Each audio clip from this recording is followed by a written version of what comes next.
Assalamualaikum warahmatullahi wabarakatuh. Anak-anak, hari ini kita akan belajar mengenai teks eksposisi ya.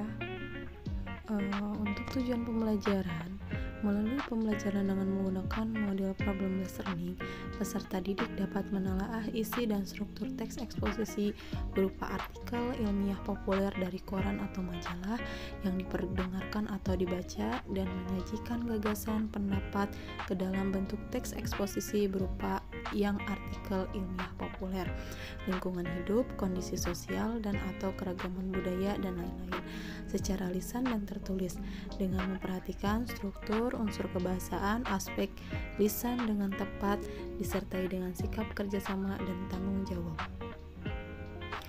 Nah, ini adalah contoh teks eksposisi.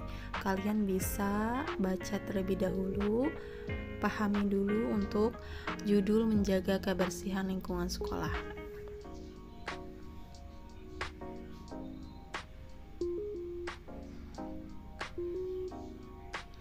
Baik, untuk lebih jelasnya Ibu akan kirimkan materi ini di WhatsApp grup ya. Nah, untuk selanjutnya ini berhubungan dengan struktur teks eksposisi. Untuk paragraf pertama disebut tesis, untuk paragraf kedua disebut rangkaian argumen, dan untuk yang paragraf ketiga disebut penegasan ulang. Baik, kita akan jelaskan pertama dulu pengertian teks eksposisi. Teks eksposisi merupakan teks yang mengungkapkan ide, perasaan, dan pendapat seseorang.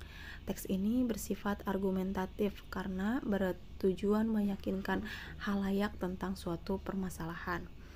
Nah, jadi teks eksposisi itu mengungkapkan ide ya, yang bersifat argumentatif atau pendapat, sehingga dari pendapat-pendapat tersebut itu dapat meyakinkan pembaca atau halayak tentang suatu permasalahan yang diangkat. Nah, untuk selanjutnya ada struktur teks eksposisi. Struktur ini sudah dibahas tadi ya. Untuk yang pertama ada tesis. Apa itu tesis? Yaitu kalimat-kalimat yang memberikan gambaran umum tentang permasalahan yang akan diangkat di dalam teks itu. Untuk yang kedua, rangkaian argumen. Nah, rangkaian argumen ini pastinya berisi penjelasan dari tesis yang dijelaskan sebelumnya. Biasanya berisi fakta-fakta untuk memperkuat argumen-argumen penulis, dan biasanya terdapat pada paragraf kedua dan paragraf ketiga.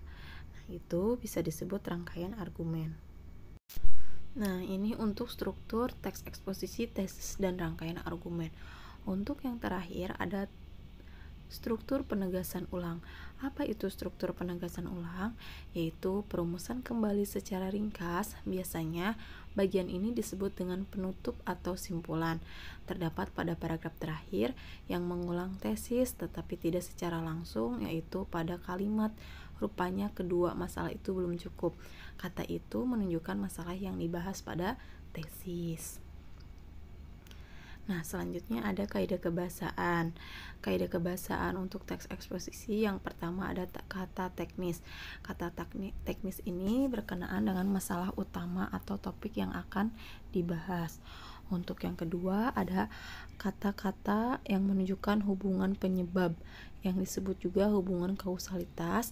Misalnya jika, maka, sebab, disebabkan, karena, dengan demikian, akibatnya, sehingga, dan oleh karena itu. Itu adalah contoh hubungan argumentatif. Untuk selanjutnya ada kata kerja mental. Kata kerja mental ini adalah kata kerja yang menyatakan kegiatan abstrak sebagai bentuk aktivitas pikiran. Nah, contoh-contohnya seperti memerhatikan, menggambarkan, mengetahui, dan memahami. Untuk yang kedua ada menggunakan kata persuasif, yaitu kata-kata ajakan. Contohnya hendaklah, sebaiknya, diharapkan, perlu, harus, dan seharusnya. Untuk yang ketiga ada menggunakan kata-kata perujukan seperti menurut, berdasarkan, merujuk atau berdasarkan pada data. Nah, itu adalah contoh dari kata-kata perujukan.